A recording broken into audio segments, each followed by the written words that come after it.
I think, you know, government agencies like the NHTSA or whatever, when they see a huge amount of life saved, when they can go back to those pages and see a decrease in fatalities for the first time in years in certain cities, I think it's going to be a no brainer for them to for other cities to get on board as well. So I was looking up some data here while you guys were chatting, just to kind of back up this point, right? So this is from 2020. This is from NHTSA, so the National Highway Traffic Safety Administration of the United States. 38,000 people, 800 died in 2020. So this is from 2020. I think this number is slightly up in 2023. I wasn't able to find it, but it's basically the same. So 38,000 people died. But look at this: 2,200,000 people injured in U.S. roads in 2020. 2.2 million people injured and 5 million non-fatal crashes, but 5 million crashes in the United States in 2020. That's a large freaking number. And then if I pull up another study here, so this breaks it down by in fatal crashes, right? And what caused the fatal crash.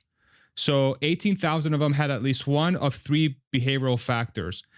So 10,000 were unrestrained. So I highly doubt a self-driving car will operate if you don't have a seatbelt on. So right there, boom, you have 10,000 deaths potentially taken out. 8,600 were alcohol impaired. 7,700 were speeding. And 2,100 were both alcohol impaired and unrestrained, so on and so forth, right? But like the top three are wear your seatbelt, don't drink, don't speed, right? 10,000, 18,000, 25,000. So 25,000 out of the 38,000 deaths, a self-driving car will address like basically immediately, which is kind of crazy. But the point I want to make there is if you just look at the data itself, and this is why Waymo is approved. This is what Waymo is able to operate, is because of that data. It's because, hey, like if we do it right, like lives will be saved. Their problem is scale.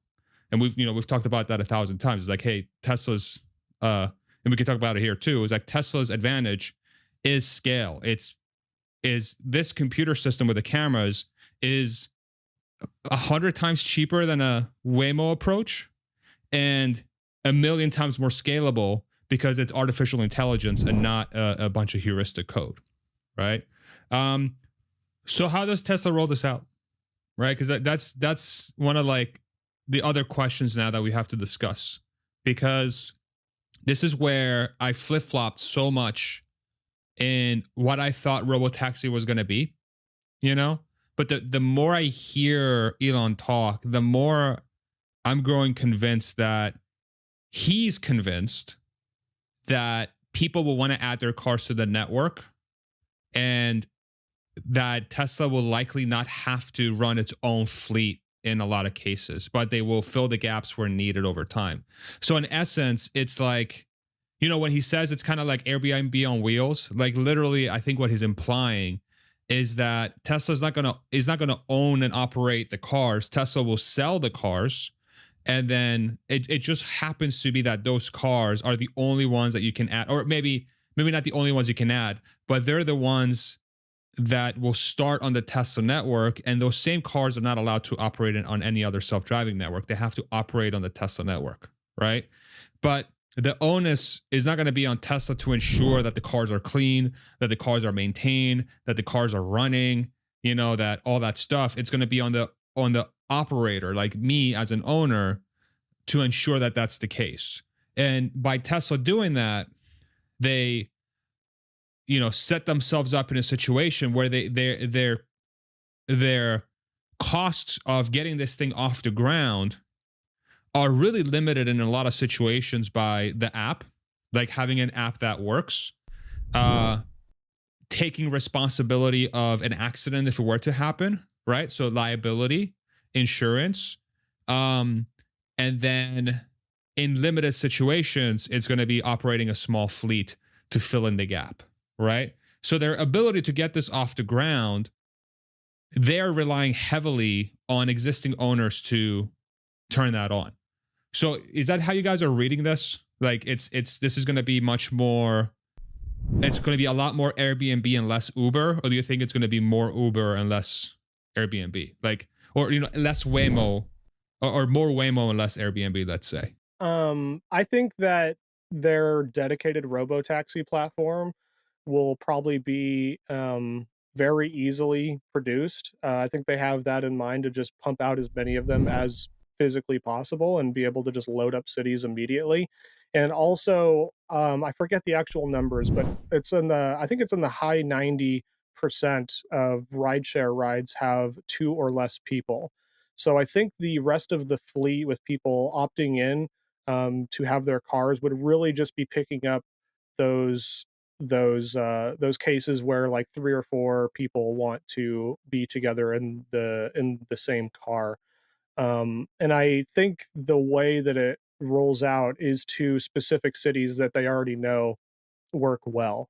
Um, but yeah, I would definitely say it's the way I envision it is much more, um, they're gonna be making a dedicated Robotaxi, and that's gonna be the majority of the Robotaxi that we see out on the streets rather than people opting in. Because I personally, I don't want people, doing crazy stuff with my car, like, if I've rented out a car on Turo, a few years back, and, you just don't trust people. So I understand why some people would wanna do it, they would wanna run their own fleet and everything, but I think the owners' cars would just have to pick up that last few percent of, um, when the rides have more than 2 people.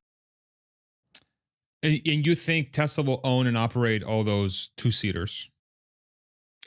Yeah, I think I don't think they're gonna sell them. I don't think it would be wise to sell them. I think they might make another platform of vehicle with a steering wheel that's based off the same platform that they can easily produce for very cheap. But as far as the actual Robotaxi with no steering wheel, um, I mean, maybe I'm wrong. I think the majority of people think that you're gonna be able to just buy it, but I think Tesla's gonna own them through and through.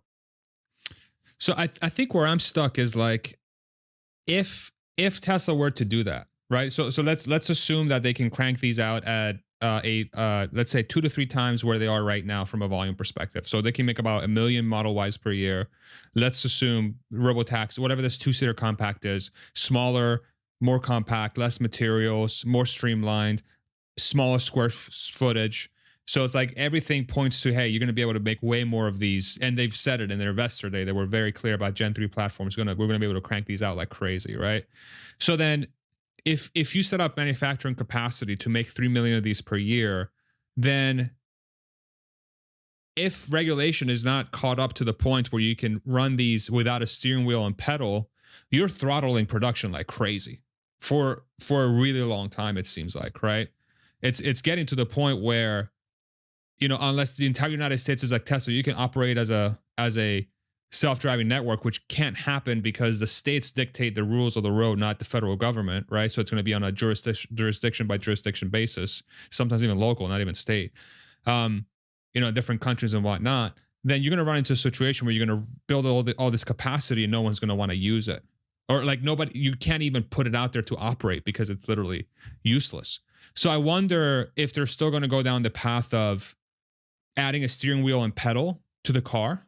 For like, let's say for the first 3 million that get built, 90 to 95% of them have a steering wheel and pedal to try and overcome that likely scenario where they're going to be throttling production to try and wait for regulation to catch up in a lot of these places.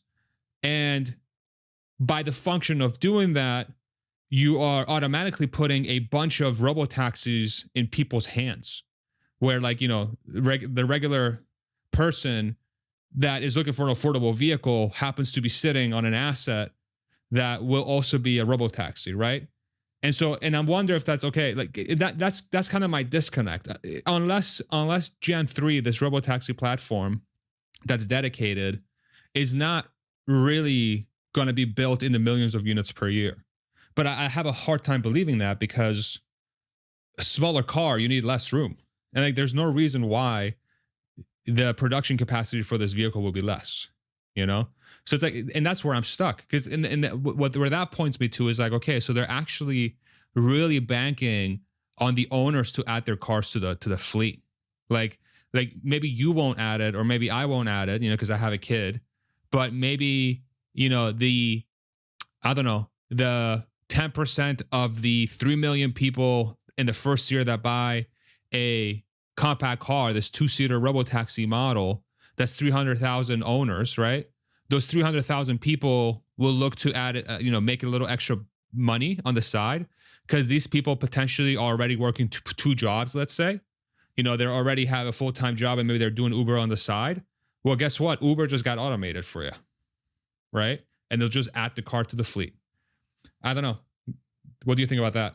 I mean, the commentary that Elon made on the earnings call in response to Pierre Ferragu, I thought was really interesting. And, this part of the conversation does make me remember that, I guess, maybe in a different light.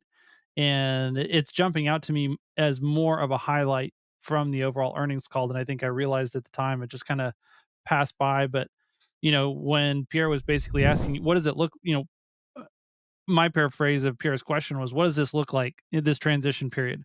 And Elon seemed like, apparently I'm not explaining myself very well. We're instantly going to have all of the vehicles on the network that we need to operate at the scale that we want to operate at.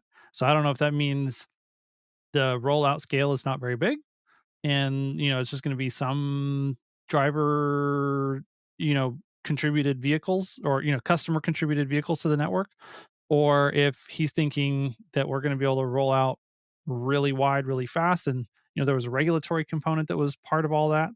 I don't know. Like, I need to go back and re-listen to that now that I'm thinking about it, because Elon's commentary definitely sounded very confident and beyond, I think, what most of us are thinking about from a conservative, realistic, pragmatic standpoint about the logistics of how all this works.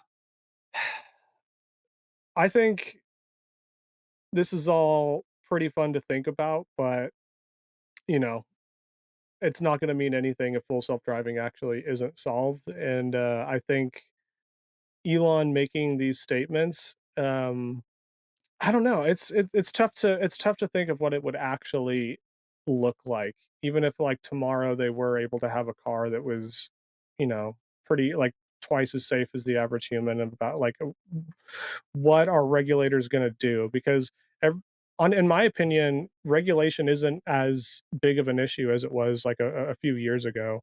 I think regulators is something that I worried about quite a bit, but, just I think Elon mentioned these other companies have been kind of paving the way in certain areas and proving they can have a system that's reliably safer than a human, and I think once, I think, government agencies like the NHTSA or whatever, when they see a huge amount of life saved, when they can go back to those pages and see a decrease in fatalities for the first time in years in certain cities, I think it's going to be a no brainer for other cities to get on board as well. But I know I'm not doing a good job of answering the actual question of like what that looks like and where the actual robotaxi and people's cars fit into the equation. And I really don't know. I have no idea. I really think the variable is like it, the production capacity needs to marry the demand, and there simply will not be enough demand for a true driverless vehicle in the millions of units per year to start, because regulation is not there yet. And so if you're gonna kick up this production, like, and so like, okay, and then if you're gonna show this car on 1010 now, right, this robotaxi, um with the intent of getting this thing out on the roads by next year, let's say in 2025, and you're going to have a production ramp that starts with one, and within a year and a half, it's at 3 million units per year, let's say, or more.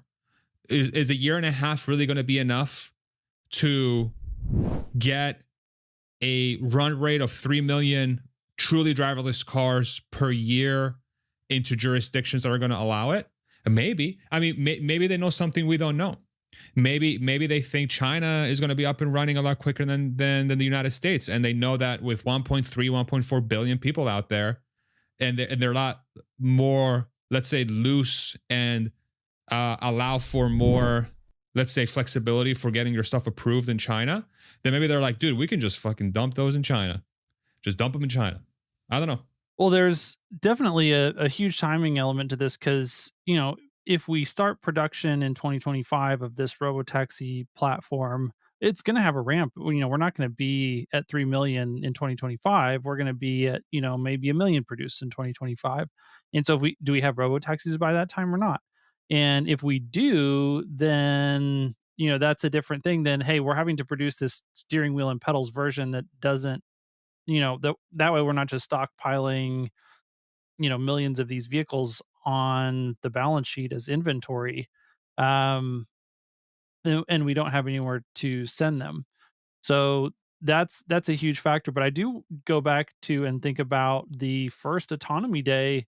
Elon said that they're planning to operate Tesla at cash flow break even, and which implies that they plan to have a lot of these vehicles on their own balance sheet, that they're going to be building them ahead of their ability to pay themselves back.